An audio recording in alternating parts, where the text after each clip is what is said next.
Bonjour tout le monde, dernière petite vidéo afin que vous puissiez faire l'activité qui est présente dans le cours qui s'appelle le web, partie 2. Donc je vous projette ici l'activité en question.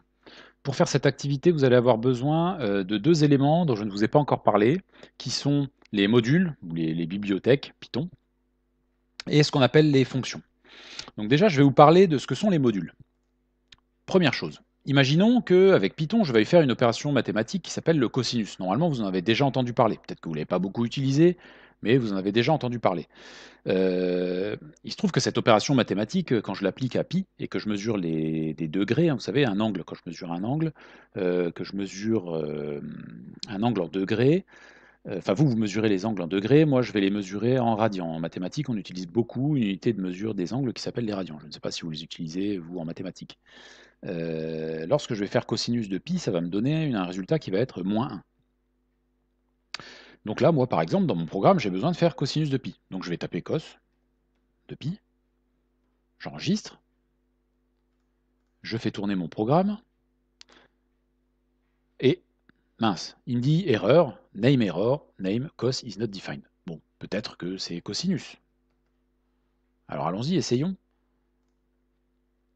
Je fais tourner mon programme, je regarde. Non, j'ai aussi une erreur cosinus. En fait, ce qui se passe ici, c'est que Python ne connaît pas cosinus, et d'ailleurs ne connaît pas pi non plus. Mais ça va être un problème. Si je veux que ce soit reconnu, que, ce soit que je puisse l'utiliser dans mes programmes, ça va me poser problème. Heureusement, les développeurs de Python, peut-être d'autres aussi, ont pensé à ça. On peut rajouter des modules qui vont nous donner des fonctions, des commandes qu'on va pouvoir utiliser pour construire nos programmes. Le module que je vais utiliser ici est peut-être un module que vous avez déjà utilisé vous en mathématiques, qui s'appelle math. Je pense que vous avez déjà utilisé un module aussi qui doit s'appeler Turtle et qui permet de construire des formes géométriques avec Python. Donc comment je vais écrire ça pour que ça fonctionne? Je commence toujours mon programme par from, qui veut dire en provenance de, math, donc en provenance de ce module, import, importer, donc from math import, et je vais lui dire ce que je veux importer. Là, ici, moi, ce qui m'intéresse, c'est la fonction cos et la valeur de pi. Et ensuite, en dessous, je vais lui créer une variable qui s'appelle résultat, et je veux savoir ce que me donne comme résultat cos pi. Je vous rappelle que la variable qui s'appelle résultat, j'aurais pu l'appeler du nom que je voulais, c'est moi qui choisis le nom. Là, j'ai choisi résultat, ça aurait pu être ma solution, mon résultat, c'est moi qui choisis ce nom, il n'y a pas d'obligation. Par contre, ici, c'est le cosinus de pi. J'enregistre mon programme, je le fais fonctionner. Donc déjà, je n'ai pas d'erreur. Premier bon signe, pas d'erreur. Et ensuite, je vais lui demander à mon module, pardon, à ma console Python de m'afficher résultat. Et il m'affiche -1. Super, c'est parfait, ça fonctionne. Alors vous allez me dire, bah oui, mais attendez, moi, import cos et pi, comment je sais que j'importe cos et pi, je sais pas ce que c'est, je comprends pas. Alors regardez, vous avez vous avez une petite astuce quand vous voulez utiliser un module et que vous ne savez pas ce qu'il y a dedans, peut-être que vous l'avez déjà vu en maths aussi, c'est d'utiliser help. Donc regardez, je réimporte maths, ok, et ensuite je tape help maths. Et là, il m'a affiché tout un tas de choses. Alors là, c'est la fin, hein, on est déjà à la fin du fichier. Et regardez, par exemple, il met data, données ici, et vous avez des valeurs. Donc, par exemple, pi, 3, 14, 15, 9, 2, 6, 5, etc. Donc vous avez déjà la valeur de pi qui est définie. Et si vous regardez ici, je vais agrandir un peu la console, vous avez tout ce que vous pouvez utiliser dans ce module et qui va vous servir à faire des opérations mathématiques. Donc là, il vous dit help, name math, description, ce module procure un accès à des fonctions mathématiques définies, etc. Arc cosinus, inverse hyperbolique cosinus de x, etc. Bon, des trucs très compliqués, hein, ça c'est pas du tout de notre niveau, ni du mien d'ailleurs. Mais par exemple ici, regardez, qu'est-ce qu'on voit? On voit cos, retourne le cosinus de x, mesuré en radians. Super, c'est ce que j'avais besoin, donc c'est ce que j'ai fait, hein. J'ai importé cos. Et puis en dessous, je vous ai montré tout à l'heure, là à l'instant, vous avez la valeur de pi qui est renseignée, donc j'ai importé pi. Et de cette façon, en important euh, ces deux éléments du module math, eh bien, j'ai pu faire mon opération. C'est exactement ce qui va se passer dans notre petit programme de PageRank, de classement de page web. Regardez ici, je l'ai mis from random import choice. Ça veut dire quoi? Ça veut dire qu'il y a une bibliothèque, un module, je dis les deux différemment, hein, ça peut m'arriver. Il y a un module qui s'appelle random et qui va permettre de faire tout un tas d'opérations aléatoires. Qui va, par exemple, ici, choice, c'est un élément, c'est une commande qui va vous permettre, en lui donnant une liste d'éléments, qu'il vous choisisse de façon aléatoire un de ceux-là. Par exemple, ici, quand je lui dis que choix égale choice de BCD, eh ben, il va choisir au hasard B ou C ou D, et il va mettre la valeur de ce qu'il a choisi, B, C ou D, dans une variable qui s'appelle choix. Voilà, tout simplement. Donc ici, choix, c'est moi qui ai choisi ce nom, hein.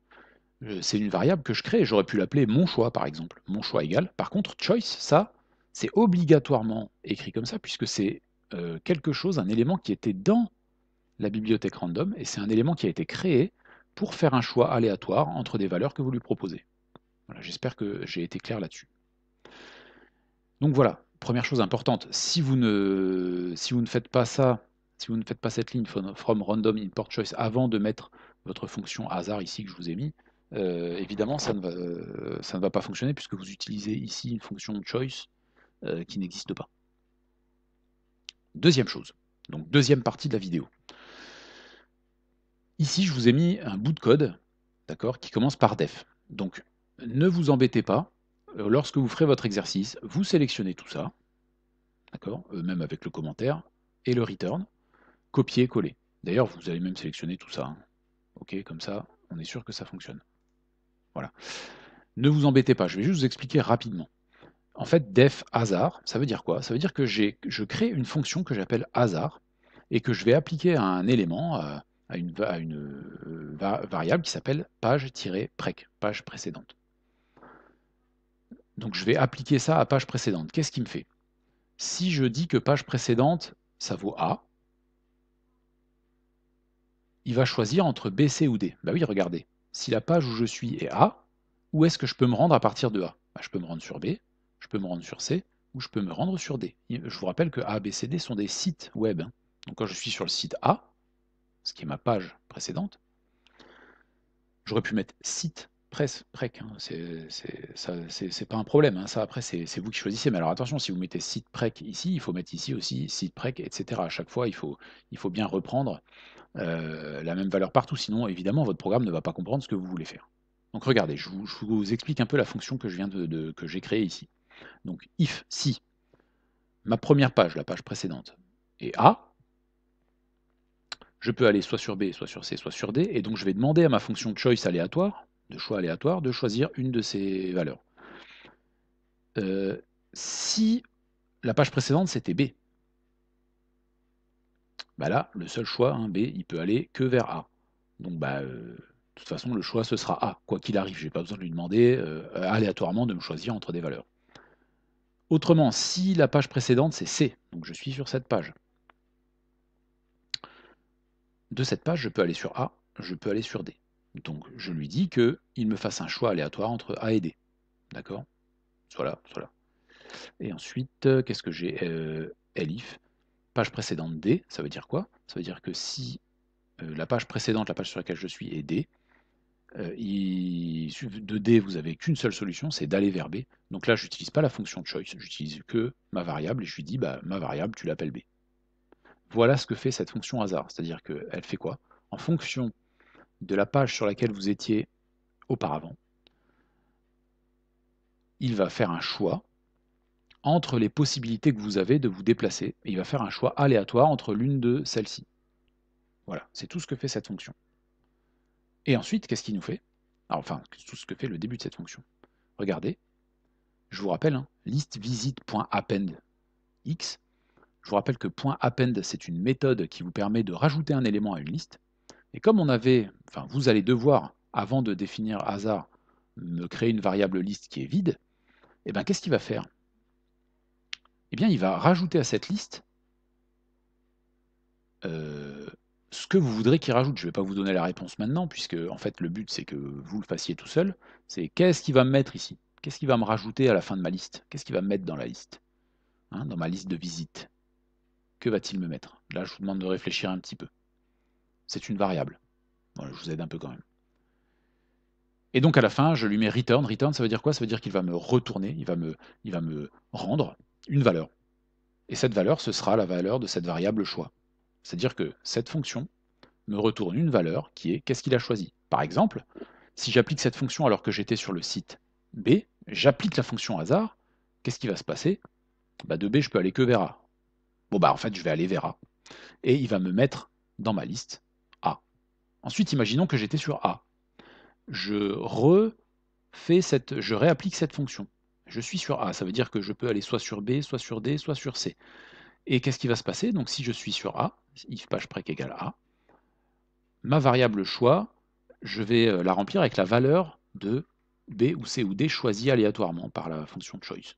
Imaginons que là, la fonction choice est choisie C, je ne sais pas pourquoi. Eh bien, hop, choix va être égal à C. Et qu'est-ce qu'il va me faire ici? Dans ma liste de visites, il va me rajouter à la fin la valeur C. Donc si j'ai appliqué 2 fois ma fonction hasard et que j'étais d'abord sur le site, qu'est-ce que j'avais choisi? B. Eh bien je vais me retrouver sur A, donc il va me mettre B d'abord dans ma liste, puis ensuite dans ma liste il va me mettre A. Voilà, je ne sais pas si la fin de mon explication a été très claire, juste retenez bien que cette fonction va simplement, à partir du site où vous vous trouvez, sélectionner aléatoirement le site où vous allez aller ensuite. Voilà ce que va faire cette fonction. Et moi, ce que je vous demande,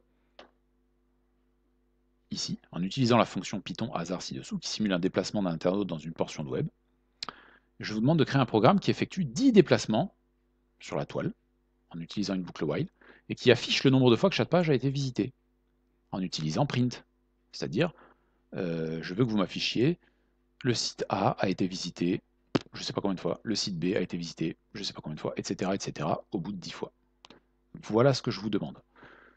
Pas d'inquiétude, je vous ai reculé la date de rendu de cette vidéo, de cet exercice. Et évidemment, nous pouvons communiquer, notamment par Discord, par mail, ou dès qu'on se verra de visu en classe, pour discuter un peu de ça et que je vous aiguille si ça ne va pas. Je vous rappelle que si ça ne va pas, vous me faites une capture d'écran de votre programme, c'est-à-dire de là où vous êtes bloqué. Vous m'envoyez cette capture d'écran avec votre question. Et comme ça, je peux vous répondre et vous mettre sur la voie. Voilà, j'espère que j'ai été clair. Normalement, maintenant, vous avez toutes les cartes en main pour me faire la première partie de ce programme et même la deuxième partie.